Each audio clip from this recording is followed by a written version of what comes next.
Good morning students, welcome in English class and I am your English teacher.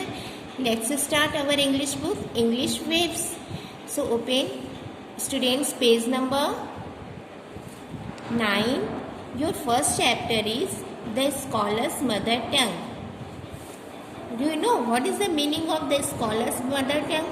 बच्चों आप सब जानते हो स्कॉलर्स मदर टंग का क्या अर्थ है?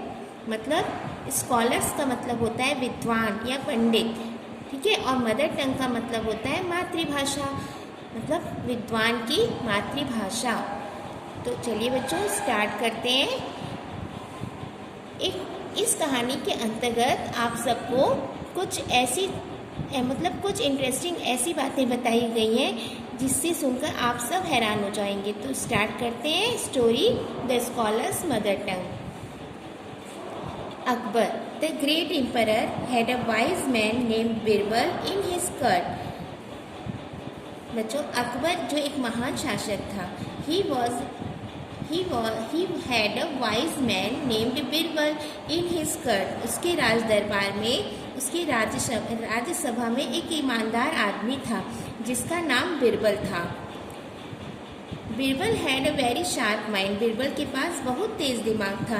ही was always ready to with his a witty remark to suit to occasion.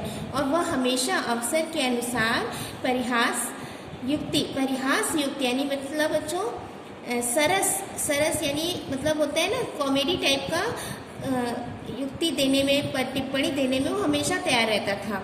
Akbar loved Birbal very much. और अकबर जो थे बच्चों वो बिरबल से बहुत प्यार करते थे। और instead he stayed at the Kings palace, मतलब और वह बिरबल से हमेशा अपने साथ अपने महल में ठहरने की आग्रह करते थे। With his sharp and intelligence mind, with मतलब बच्चों शार्प माने तेज और बुद्धि, इंटेलिजेंट माने बुद्धि और माइंड मीन्स तेज बुद्धि यानी मतलब बुद्धिमान। वो जो थे अब जो बिरबल थे वो बहुत ही शार्प माइंडेड थे। तो अपनी तेज बुद्धि और बुद्धिमत्ता के कारण Birbal was able to solve the most difficult problem. Birbal जो थे वो कठिन से कठिन समस्या का भी समाधान ढूंढ लेते थे किस अपनी बुद्धिमानी से। तो एक बार की बात है बच्चों, once Akbar court was the visited by a eminent scholar who was well versed in many languages। एक बार की बात है, एक बहुत ही पढ़ा लिखा पंडित यानी विद्वान था। वह अकबर के दरबार में आया था, विजिट करने आया था। विजिटेड यानी मतलब अकबर के दरबार में आए थे।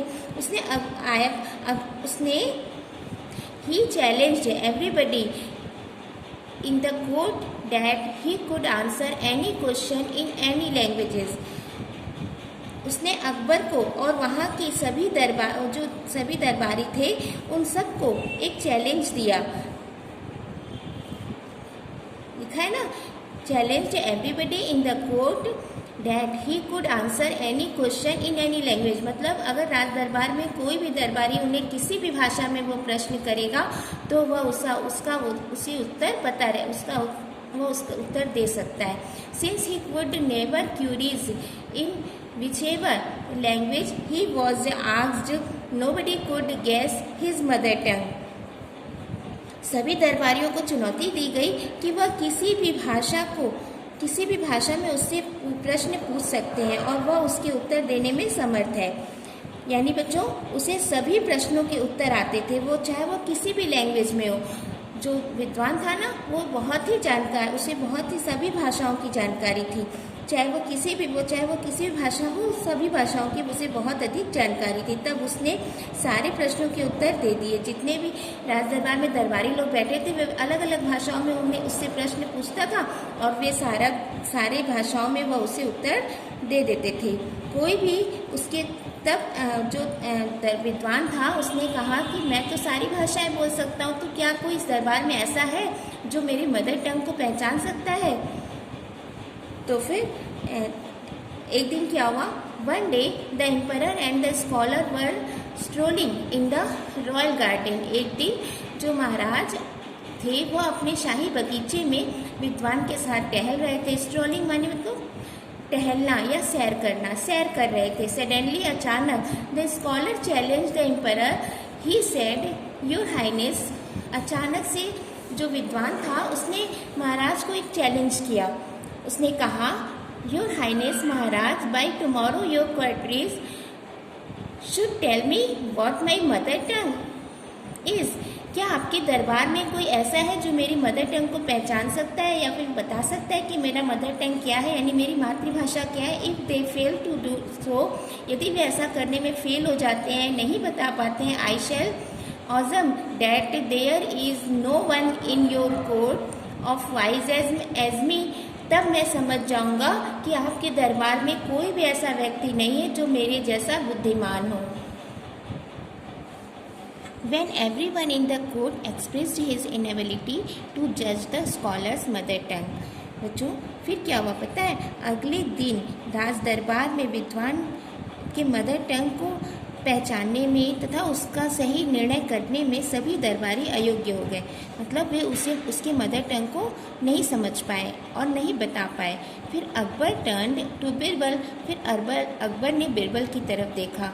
Akbar smiled and said, Birbal ने मुस्कुराया और कहा, आई एक्सेप्ट योर चैलेंज, मैं आपका चैलेंज एक्सेप्ट करता हूँ, but I need some time, लेकिन मुझे थोड़ा समय चाहिए। Maybe till tomorrow morning, हो सकता है कल सुबह तक का। Time was granted and the court was dismissed. महाराज ने बिरबल को टाइम दिया और राज दरबार निरस्त किया। उसके बाद बच्चों, that night Birbal went to the scholars quarters and quietly entered in his bedroom. फिर उस रात को बिरबल स्कॉलर्स के कमरे में गए और उनके बेडरूम में धीरे से चुपके से उनके बेडरूम में चले गए। When the scholars was fast asleep, मतलब जब जो स्कॉलर था, विद्वान था, जब वो गहरी निद्रा में सो रहा था, Birbal tickled his year with his head. तो बिरबल ने टिकल मीन्स क्या होता है? गुदगुदी करना। तो उनके कानों में एक हे मीन्स होता है फूस, यानी घास फूस का एक जो तिनका होता है, तिनके से उनके कानों में गुदगुदी की। The scholar sleep was disturb, तब स्कॉलर्स की जो नींद थी वो डिस्टर्ब हो गई। He turned to the other side and went off the sleep again, फिर उसने करवट बदली और फिर सो गया। Birbal now tickled his other ear, फिर बिरबल ने उसके दूसरे कान में गुदगुदी की। Now the scholar sleep was disturb again, फिर जो स्कॉलर यानी जो विद्वान या पंडित था उसकी नींद फिर डिस्टर्ब होती है। और he woke up and loudly said, और वह उठता है और तेज आवाज़ में कुछ कहता है, चिल्लाता है। और हु इज़ डैट, मतलब उधर कौन है, ऐसे चिल्लाते हुए बोलता है, कौन है। तो और उसकी जो मुंह से दूसरे शब्द भी निकलते हैं, तो वो उस शब्द को बिरबल बहुत ध्यान से सुनते हैं। फिर सीइंग नो वन अराउंड, और फिर बिरबल छुप जाते थे। तो जो चारों तरफ विद्वान ने चारों तरफ देखा तो उन्हें वहाँ कोई नहीं दिखाई दिया। फिर बिरबल चुपचाप और फिर विद्वान सो जाता है और Birbal came out of his quarters unnoticed, मतलब चुपचाप जो बिरबल उसके कमरे से बाहर निकल आते हैं। द नेक्स्ट मॉर्निंग, अगली सुबह, द कोर्ट असेंबल, जब मतलब राज दरबार लगती है, द स्कॉलर्स ऑल्सो केम इन, जो विद्वान फिर उस राज दरबार में विद्वान भी आते हैं, जो पंडित थे, स्कॉलर था, वो भी आता है। Looking at him Birbal smiled and said, उसकी तरफ देखते हुए बिरबल मुस्कुराते हैं और कहते हैं, I think today you should converse इन तेलुगु, मेरे विचार से तुम्हारी जो मदर टंग है यानी तुम तेलुगु भाषा में बात करते हो। तो द स्कॉलर्स लुक्ड सरप्राइज, जो स्कॉलर होता है वो सरप्राइज्ड हो जाता है, बहुत हैरान हो जाता है, आश्चर्यचकित हो जाता है। ही आस्क्ड बट वाई, लेकिन उसे, और फिर वो कहता है लेकिन कैसे, मतलब उतना आश्चर्य हो जाता है उसे कि इसको कैसे पता चल गया कि मैं तेलुगु में बात करता हूँ। तो बिरबल स्माइल्ड अगेन, बिरबल फिर मुस्कुराते हैं एंड सेड, और कहते हैं because Telugu is your mother tongue, क्योंकि तेलुगु ही तुम्हारी मातृभाषा है। The scholar bowed his head and said, फिर स्कॉलर्स का जो सिर है वो झुक जाता है और वो कहता है, आई एक्सेप्ट माई डिफीट, मैं अपनी गलती मानता हूँ। Birbal is a wiser man than I, Birbal जो है एक बहुत ही बुद्धिमान व्यक्ति है, मेरी तुलना में बहुत ही बुद्धिमान है। अकबर वॉज वेरी हैप्पी, फिर अकबर जो महाराज थे बच्चों वो बहुत ही खुश हो जाते हैं। और ही आस्क्ड बिरबल, और बिरबल से पूछते हैं, but how did you find this out, तुमने इसका पता कैसे लगाया? तो बिरबल एक्सप्लेन्ड, बिरबल उन्हें विस्तार पूर्वक समझाते हैं, योर हाइनेस महाराज, whenever a man is in distress he always speaks in his mother tongue. जब भी कोई व्यक्ति संकट में होता है तो वो हमेशा अपने मदर टंग में ही बोलता है, यानी अपनी मातृभाषा में ही उसके मुंह से जो भी शब्द निकलते हैं वे उसकी मातृभाषा में होती हैं। He then narrated the previous night's incident, फिर वे उन्हें पिछली रात की सारी बातें बता देता है। एज यूजल, इस प्रकार बच्चों, Akbar had no words to praise Birbal, Akbar के पास बिरबल की प्रशंसा के लिए कोई शब्द नहीं थे, मतलब वो अप्रशंसनीय, ऐसा उन्होंने कार्य किया जो प्रशंसा से भी बढ़कर था। Everybody was as amazed of Birbal's intelligence, और राज दरबार में जितने भी दरबारी थे वे सभी बिरबल की बुद्धिमत्ता से बहुत ही हैरान हो जाते हैं।